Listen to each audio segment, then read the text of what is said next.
الحمد لله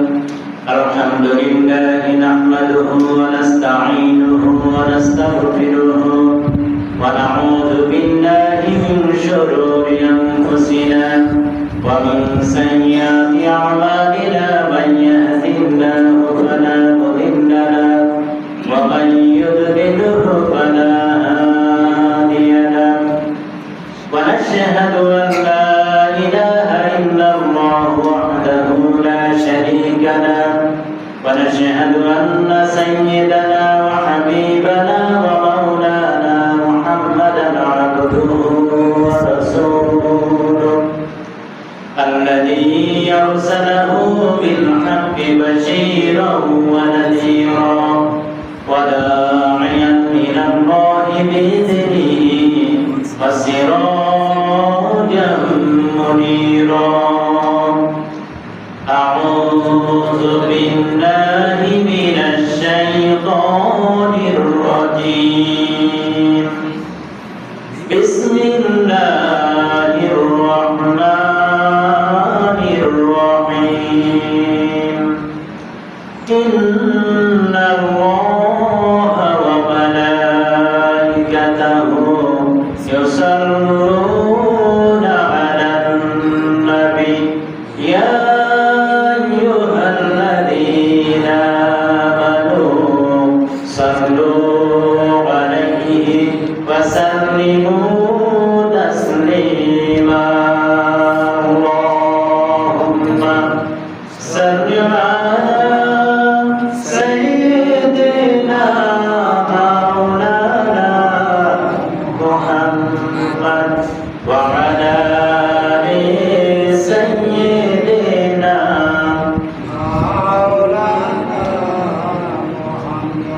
محمد সাথে সবাই পড়ি আল্লাহুম্মা সাল্লি আলা সাইয়্যিদিনা মাওলানা মুহাম্মদ ওয়া আলা আলি সাইয়্যিদিনা মাওলানা মুহাম্মদ পড়েন সবাই বালাগাল হুদা বিকামালিহি كشف الدجى بجماله حسنت جميع خصاله صلوا عليه وآله محمد المصطفى تمه حبيب پاک داور ہو شفیع آسیا مشکل کشائے روز محشر ہو بلغ العلا بکمالہ کشف الدجى بجمالہ حسنت جمیع خصالہ صلوا علیہ সম্মানিত হাজিরিন, সম্মানিত মুসল্লিবৃন্দ, আসসালামু আলাইকুম ওয়া রাহমাতুল্লাহি ওয়া বারাকাতুহু। আমরা আলোচনা শুরুতে মহান রব্বুল আলামিনের দরবারে লাখ কোটি শুকরিয়া আদায় করছি। সবাই পড়ছি আলহামদুলিল্লাহ। রাসূলের প্রতি দরুদ ও সালাম বিনিময় করছি। সবাই পড়ছি সাল্লাল্লাহু আলাইহি ওয়াসাল্লাম। সম্মানিত মুসল্লিবৃন্দ, প্রিয় রোজাদার ভাই ও বাবাজিরা, মাহে রমজানের আজকের জুম্মায় আমরা একটি হাদিস আলোচনা করব। হাদিসটি হচ্ছে বুখারী শরীফ দ্বিতীয় খণ্ড 243 পৃষ্ঠা 1780 নম্বর। হযরত আবু হুরায়রা রাদিয়াল্লাহু তাআলা আনহু থেকে বর্ণিত, তিনি বলেন রাসূলুল্লাহ সাল্লাল্লাহু আলাইহি ওয়াসাল্লাম বলেছেন, আল্লাহ তাআলা বলেছেন, সাওম ব্যতীত আদম সন্তানের প্রতিটি কাজই তার নিজের জন্য, কিন্তু সিয়াম আমার জন্য, তাই আমি নিজেই এর প্রতিদান দেব। সিয়াম ঢাল স্বরূপ, তোমাদের কেউ যেন সিয়াম পালনের দিন অশ্লীলতায় লিপ্ত না হয় এবং ঝগড়া বিবাদ না করে। যদি কেউ তাকে গালি দেয় অথবা তার সঙ্গে ঝগড়া করে, তাহলে সে যেন বলে, আমি একজন রোজাদার। যার হাতে মুহাম্মাদের প্রাণ, সেই সত্তার শপথ, অবশ্যই রোজাদারের মুখের গন্ধ আল্লাহর নিকট মিষ্কের গন্ধের চাইতেও সুগন্ধি। সাইমের জন্য রয়েছে দুটি খুশি, যা তাকে খুশি করে। যখন সে ইফতার করে সে খুশি হয়, এবং যখন সে তার রবের সাথে সাক্ষাৎ করবে তখন সাওমের বিনিময়ে আনন্দিত হবে। সম্মানিত উপস্থিতি, রিফারেন্স বললাম বুখারী শরীফ 3য় খণ্ড 243 পৃষ্ঠা 1780 নম্বর হাদিস। এখানে আমরা হাদিসের এই কয়েকটি কথার উপরে আজকে বিশ্লেষণ করব, আমরা আলোচনা পেশ করব। আল্লাহ রাব্বুল আলামিন আমাদেরকে তাওফীক দান করুন, আমিন। ওয়া মা তাওফীক ইল্লা বিল্লাহ। সম্মানিত হাজিরিন, এখানে প্রথমে বলা হচ্ছে রাসূলুল্লাহ সাল্লাল্লাহু আলাইহি ওয়াসাল্লাম বলেছেন, কিন্তু এই কথাগুলো কার? বুঝতে পেরেছেন? আল্লাহ।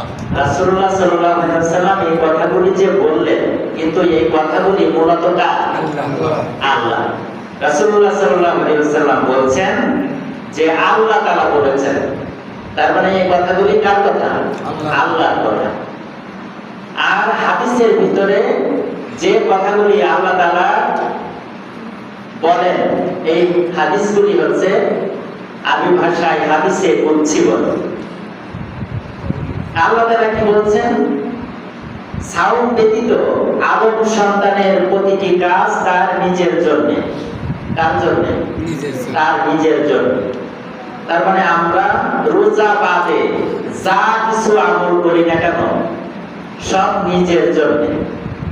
নিজের কি জন্য? জাহান্নাম থেকে মুক্তির জন্য। এই সকল ইবাদত আমরা করি, আল্লাহর গোলামি করি, রাসূলের গোলামি করি, আমাদের জাহান্নাম থেকে মুক্তির জন্য। এই সবগুলো ইবাদত নিজেদের ব্যক্তিগত কাজের জন্য, মুক্তির জন্য। কিন্তু রোজা, আল্লাহ রাব্বুল আলামিন বলছেন, রোজা শুধুমাত্র আমার জন্য। রোজা শুধুমাত্র কার জন্য? আল্লাহর জন্য। কেন? এই কথাটি আগে আমি ব্যাখ্যা করেছি, গত জুম্মায়, তার আগের জুম্মায় ব্যাখ্যা করেছিলাম এভাবে, আপনার অন্যান্য যতই ইবাদত আছে আল্লাহ, এই সবগুলির ভিতরে ভেজাল আছে। কি আছে? ভেজাল আছে। সব ইবাদতের ভিতরে আপনার ভেজাল আছে। কিন্তু রোজার যে শর্ত, এই শর্তের ভিতরে যে ব্যক্তি সত্যিকার অর্থে রোজা রাখে, রোজার এই মূল যে শর্ত, সেই শর্ত সেই ব্যক্তি কখনো ভঙ্গ করে না। কিভাবে? যেমন আমি বলেছিলাম, চুরি করে খাওয়া যায়, গোটা পৃথিবীর কেউ টের পাবে না। হ্যাঁ, গোটা পৃথিবীর কেউ টের পাবে না, কিন্তু আল্লাহ রাব্বুল আলামিন টের পাবে। এই বিশ্বাস আমার আছে, এই জন্য আমরা খাই না। কিন্তু নামাজ দেখেন, রোজা যদি আপনি ভেঙে ফেলেন এইভাবে চুরি করে খেয়ে, তাহলে আপনার বিবেক, আগেও বলেছিলাম, এই হাদিসের সংশ্লিষ্ট হওয়ার কারণে আবার বলছি, যখন আপনি চুরি করে খাইবেন তখন আপনি বিবেক দিয়ে আর বলবেন না যে আমি রোজা আছি। যতই আপনি সারাদিন মানুষের সামনে না খেয়ে থাকেন না কেন, আর ইফতারির সময় মসজিদে এসে সকলের সাথে ইফতারি করেন না কেন, কিন্তু আপনার মন কি বলবে? যে আমি রোজা ভেঙে ফেলেছি। কিন্তু দেখেন ভেজালটা কোথায়? নামাজ হচ্ছে প্রধান ইবাদত ইসলামে। নামাজ হচ্ছে প্রধান ইবাদত। আপনি লোক দেখানোর জন্য নামাজ পড়তে পারেন। জুম্মার দিন আজকে যদি মসজিদে না যায়, আমি সমাজের মাতব্বর মানুষ, লোকে কি বলবে? আপনি মনে মনে কি বলছেন? আমি যদি আজকে জুম্মার দিন যদি মসজিদে নামাজ পড়তে না যাই, আমি তো সমাজের মাতব্বর মানুষ, লোকে কি বলবে? তার মানে আপনি নিজের মন থেকেই বলছেন যে লোকে কি বলবে, সেই কারণে আপনি মসজিদে নামাজ পড়তে আসছে। দান খয়রাতের বিষয়টাই একই। আপনি সম্পদশালী মানুষ, এই যে ইরি ধান উঠলে কালেকশন হবে, আপনার মন চায় না দান করতে, মন কি চায় না? আল্লাহর প্রতি ওই রকম ভালোবাসা ঈমান নেই। কিন্তু যখন ধান কালেকশন হবে, যখন কালেকশনের লোকজন বাড়িতে যাবে, আপনি সম্পদের মালিক, আপনি যদি 20 কেজি বা 1 মণ ধান না দেন, তাহলে আপনার মান সম্মান যাবে কি যাবে না? বাড়ির পরে লোক এসেছে মসজিদ থেকে, আমি যদি না দিই তাহলে আমার মান সম্মান যাবে। আপনি দিলেন 20 কেজি বা 1 মণ বা 2 মণই দিলেন, কি হিসাবে? সমাজের মাতব্বার হিসাবে, লোক দেখানোর জন্য। তাহলে এই দানের ভিতরে কি হইলে ভেজাল হয়ে গেল না? নামাজের ভিতরেও ভেজাল হয়ে গেল। এইভাবে অন্যান্য যত ইবাদত আছে সবগুলি আপনার রিয়া থাকতে পারে, লোক দেখানোর জন্য হতে পারে, ভেজাল থাকতে পারে, কিন্তু রোজার যে শর্ত আপনি ভঙ্গ করলে আর দাবি করবেন না যে আমি রোজাদার। কিন্তু আপনি মনে মনে যে বলেছিলেন যে আজকের জুম্মা আমি মাতব্বর মানুষ, যদি না যাই তাহলে মান সম্মান যাবে, আপনি কি সমাজের মানুষের কাছে বলবেন যে আমি তোমাদের মান সম্মানের ভয়তে নামাজ পড়তে গিয়েছিলাম? বলবেন? কখনো বলবেন না যে আমি নামাজ না পড়লে আমার মান সম্মান যাবে, সেই কারণে নামাজ পড়তে গেছি। কিন্তু আপনি কারোর কাছে এইটা স্বীকার করবেন না, আপনার স্ত্রীর কাছেও স্বীকার করবেন না। করবেন? করবেন না। দান যে করেছেন মনে মনে, যে পরিস্থিতিতে, আপনি এইটা কি প্রকাশ করবেন যে না দিলে কেমন হয় তাই দিচ্ছি তোমাদের সন্তুষ্ট রাখার জন্য, আসলে ইচ্ছা ছিল না দান করার? বলবেন? কখনো স্বীকার করবেন না। তাহলে এই দেখেন, এই ইবাদতের ভিতরে আপনার সংমিশ্রণ হয়ে যাচ্ছে নিয়াতের সাথে এবং লোক দেখানোর সাথে। কিন্তু রোজা এইটা কোনোভাবেই কোনো সচেতন ব্যক্তি আর দাবি করবে না, এবং সে বলবে রোজা তো আমি ভাঙিনি, কিছু খাইনি। আপনি যে কারণেই রোজা থাকেন না কেন, এই রোজার শর্ত ভঙ্গ করবেন না এবং দাবি করবেন যে আমি সঠিকভাবে রোজা থেকেছি। এই কারণে এই রোজা শুধু আল্লাহ তাআলার জন্য। যত চুরি চামারি আছে অন্য সময় আপনারা করতে পারেন, করবেন, মন চাইবে, শয়তান প্ররোচনা দেবে, কিন্তু রোজার সাথে কেউ আপনারা কম্প্রোমাইজ করবেন না, আপোষ করবেন না। যারা গরিব মানুষ আছে আমরা গ্রামে, এ দেখেন না, মাঠে যখন যায় ফিরে আসার সময় একজন বেগুন লাগিয়েছে 1-2 কাঠা, গরিব মানুষ, কিনার সক্ষমতা নেই, নামাজ পড়ে, কিন্তু কি করে 5 ওয়াক্ত নামাজ পড়ে, কিন্তু মানুষটা কি মানুষ? গরিব মানুষ। মাঠের থেকে ফেরার পথে 2টা বেগুন ছিঁড়ে নিয়ে আসলো, না বলেই রান্না করে খাইল, নামাজি ব্যক্তি। আচ্ছা, 2 কাঠা বেগুন যে লোক লাগিয়েছে এইরকম কিনার সক্ষমতা নেই, 2টা বেগুন যদি ছিঁড়ে নিয়ে আসে, তাহলে কেউ অনেক জ্ঞানজাম করবে? সেই মালিক মারামারি জ্ঞানজাম ফেসাদ করবে? কারণ গরিব মানুষ নিয়েছে, নি কে?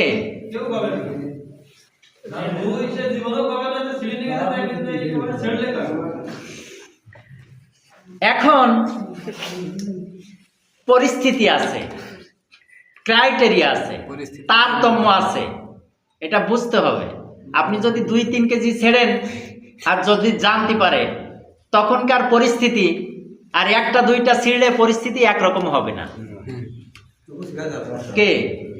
আপনি যদি 2-3 কেজি ছেড়েন তাহলে পরিস্থিতি একরকম হবে, আর যদি 1টা-2টা ছেড়েন তাহলে পরিস্থিতি একই মাত্রায় থাকার কথা না, সাধারণভাবে বোঝা যায়। এখন এই যে নামাজি মানুষটা এই যে কাজটি করলো, নামাজ যে পড়ে, সে এই কাজটি করার সময় তার বিবেক কিন্তু বাধা দেয় না। বাধা দেই, আবার দেই না, মোটে দেই না তা বলবো না।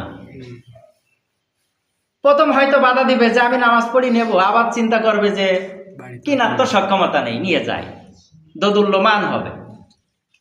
কিন্তু রোজা অবস্থায় এই একই ব্যক্তি এই দুইটা বেগুন নেবে? সাধারণ জ্ঞানে আপনারা কি বলবেন? নেবে রোজা অবস্থায়?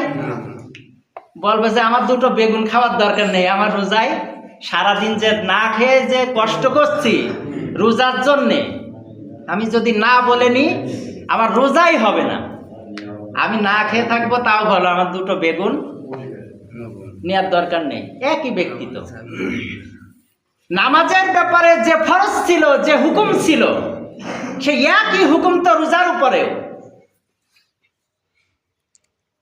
কি হুকুম কি আলাদা? ওজন কি আলাদা? আল্লাহর ফরজ তো একই রকম, ওজনে তো কম বেশি নেই। এই ফরজের নামাজ পড়া যেরকম ফরজ, রোজা রাখাও সেই রকম ফরজ। কিন্তু আপনি 5 ওয়াক্ত নামাজ পড়েন না বলে দুইটি বেগুন ছিঁড়ে নিয়ে আসলেন, অথচ রোজা অবস্থায় আপনি একই ব্যক্তি, আপনি রোজা হবে না সেই ভয়ে আপনি নিচ্ছেন না। এটা কিসের জন্যে? রোজা নষ্ট হয়ে যাবে। কার ভয়ে করলেন? আল্লাহর ভয়ে। এই কাজ থেকে বিরত থাকবেন। তাহলে নামাজ যে কাজটি থেকে আপনাকে বিরত রাখতে পারলো না, সেই একই কাজ রোজায় আপনাকে বিরত রাখতে সক্ষম হলো। এই কারণে আল্লাহ কি বলেছেন? কুতিবা আলাইকুমুস সিয়াম কামা কুতিবা আলাল লাযীনা মিন ক্বাবলিকুম লাআল্লাকুম তাত্তাকুন। এই রোজা যদি থাকো সঠিকভাবে, তাহলে তোমরা তাকে অবলম্বন করতে পারবে, সঠিকভাবে আল্লাহর ভয়টি তোমার হৃদয়ে উপলব্ধি করতে পারবে। দেখুন, একই বিবেক তো, একই অন্তর তো, একই শরীর, একই মন। রোজা রেখে আপনি দুইটি বেগুন অন্য লোকের ক্ষেত থেকে নিচ্ছেন না রোজা অবস্থায়, অথচ আপনি 5 ওয়াক্ত নামাজ পড়েন, সেই সময় অন্য সময় আপনি এটি গ্রহণ করছেন, নিচ্ছেন। তখনও আপনার সক্ষমতা ছিল না কিনা, রোজা অবস্থায় আপনার সেইটি কিনার সক্ষমতা নেই। কে পার্থক্যটা? রোজার পার্থক্যটা এইখানে। রোজা তাহলে কার জন্যে? আল্লাহর জন্যে। দুইটি কাজই জাহান্নাম থেকে মানুষকে মুক্তি দিবে। নামাজও জাহান্নামের আগুন থেকে মুক্তি দিবে, রোজাও জাহান্নামের আগুন থেকে মুক্তি দিবে। কিন্তু নামাজের যে প্র্যাকটিস আমাদের, সেই প্র্যাকটিসে আমাদের ভেজাল আছে, আমলে ভেজাল আছে। কিন্তু রোজার ভিতরে আমরা এইটা যত অভাবী থাক, মিথ্যা কথা হোক আর অন্য যে কোনো সমস্যা হোক, রোজার ব্যাপারে আমরা কোনো ছাড় দিতে চাই না, ছাড় দিই না। আমি নামাজি ব্যক্তি, একই ব্যক্তি, একই মন, একই হৃদয়, একই আমল সারা বছর করছি। রোজা অবস্থায় যত যাই হোক না কেন, মিথ্যা কথা আমি বলবো না। কিন্তু একই নামাজি ব্যক্তি তো অন্য সময় আমরা মুসাল্লিরাই কি করছি? সমানে বাস বিচার না করে সমানে আমরা মিথ্যার আশ্রয় গ্রহণ করছি। তাহলে রোজার ভিতরে ঈমান কি হয়? বেড়ে যায় না কি হয়? বেড়ে যায়। রোজার ভিতরে ঈমান বেড়ে যায় না কি হয়? বেড়ে যায়। আল্লাহ রাব্বুল আলামিন এই যে পার্থক্যটা বুঝালাম, আপনার রমজান যখন পার হয়ে যাবে, আমরা এরকম আমানতের খেয়ানত করব, মিথ্যা কথা বলবো, ভেজালের আশ্রয় নিব। কিন্তু রোজার মাসে আমরা এগুলি করছি না। কি কারণে বলতে পারবেন? রোজার প্রথম আলোচনায় একটি হাদিস বলেছিলাম, মনে আছে? আপনার বিবেক এই যে পাপাচারে লিপ্ত হচ্ছে, এই যে পাপ কাজ করছে, অন্যায় কাজ করছে, এই বিবেক নিয়ন্ত্রিত হয় দুইটি শক্তির মাধ্যমে। কয়টি শক্তির মাধ্যমে? দুইটি শক্তির মাধ্যমে। একটা হচ্ছে এই বিবেকের সৃষ্টিকর্তা আল্লাহ, আরেকটি হচ্ছে আল্লাহ রাব্বুল আলামিন একজনকে ক্ষমতা দিয়েছেন এই বিবেকের উপরে ক্ষমতা খাটানোর, সে হচ্ছে শয়তান।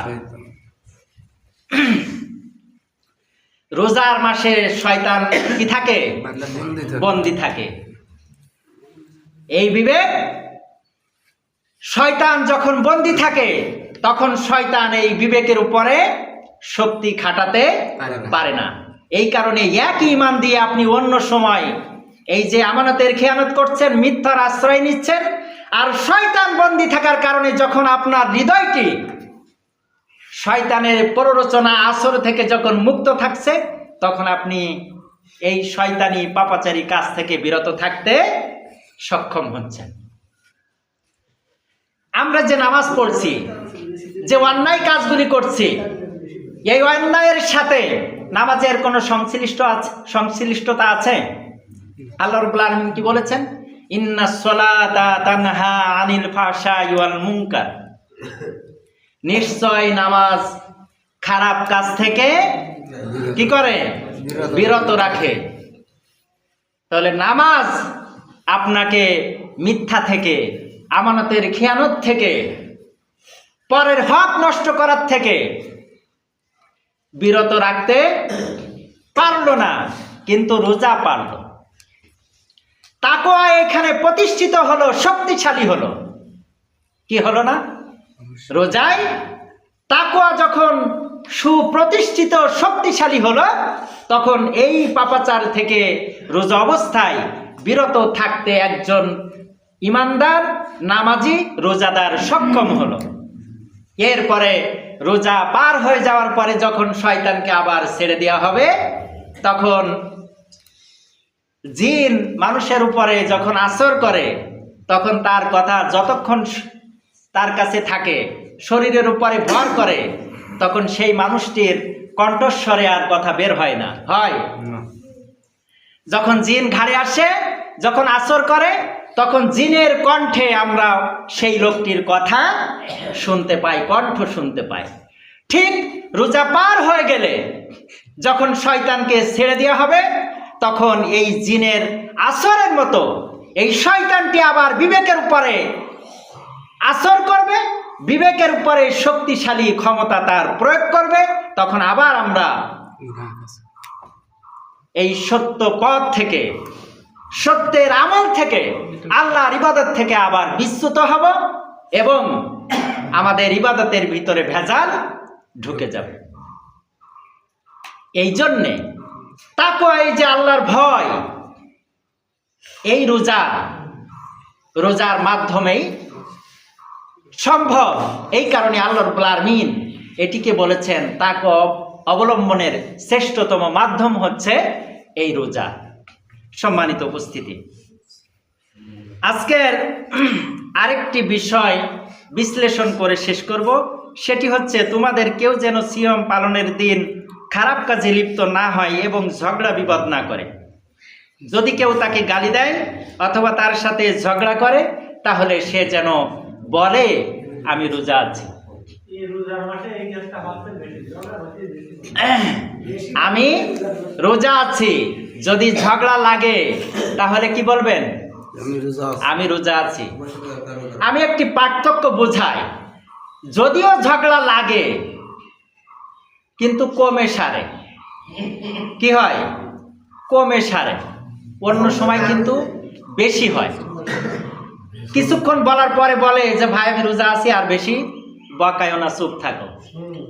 রোজা পার হয়ে গেলে আর বলবেন না। পার্থক্যটা বোঝেন।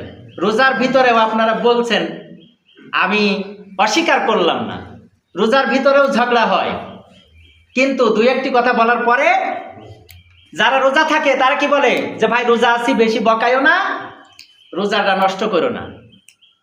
রোজা পার হয়ে গেলে যদি ঝগড়া লাগে আর গালিগালাজ যদি শুরু হয়, তাহলে সেই সময় কি বলবেন যে রোজা আছি, ইমানদার, আমি নামাজি, আমি পরেজগার, আমি মুত্তাকি, আমি আল্লাহর খাঁটি বান্দা, রোজা পার হয়ে গেলে বলবেন না, বলবেন না।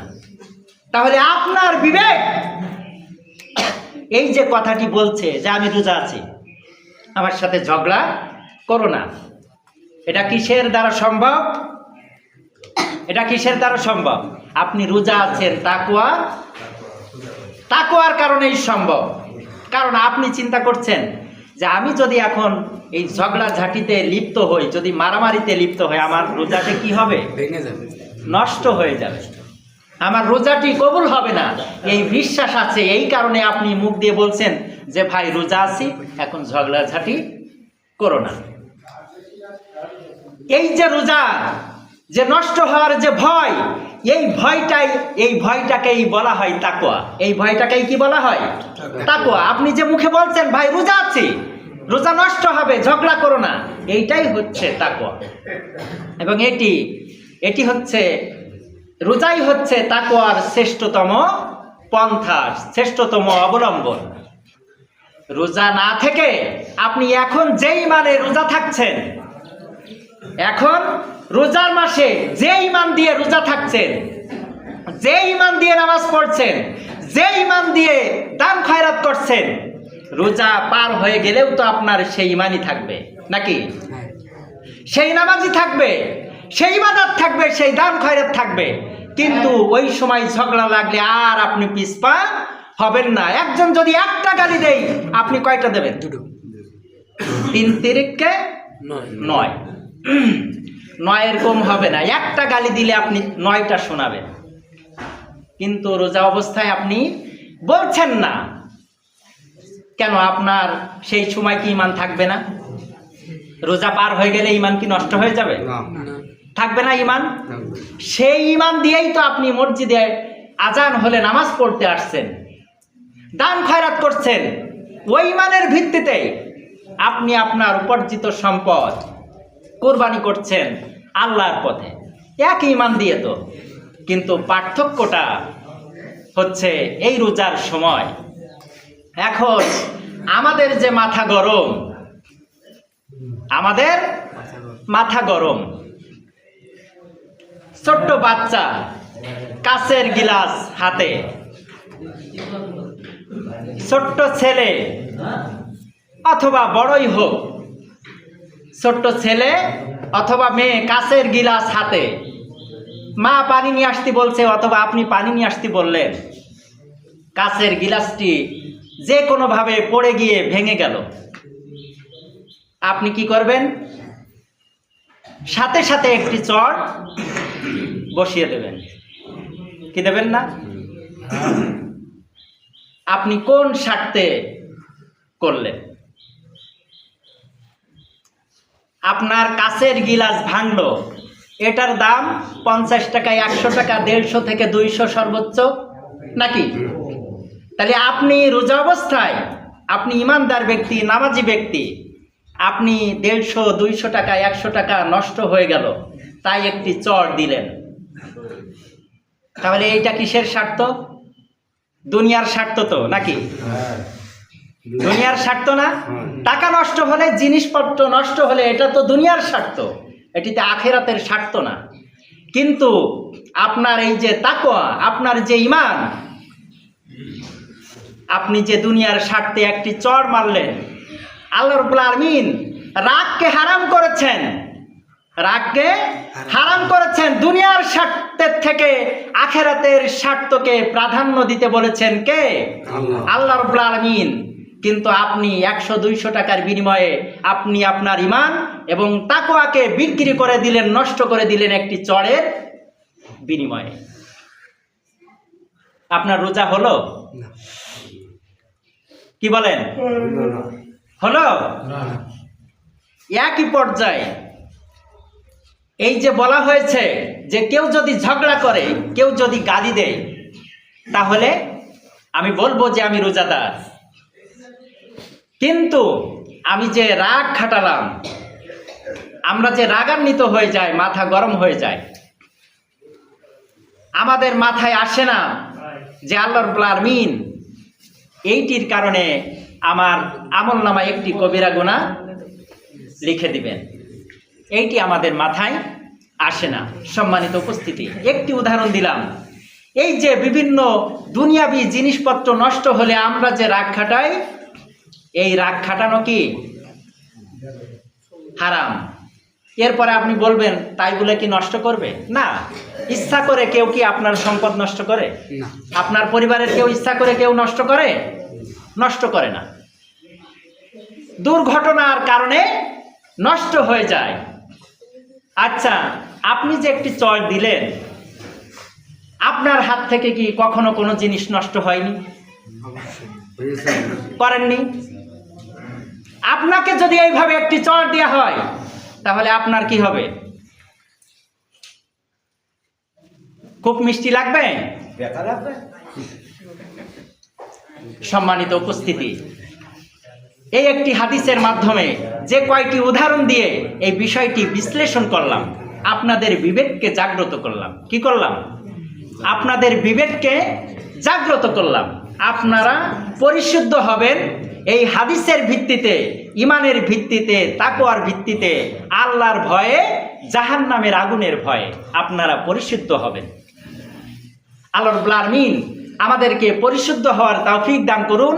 আমিন। ওয়া মা তাওফিক ইল্লা বিল্লাহ। আসসালামু আলাইকুম ওয়া রাহমাতুল্লাহ।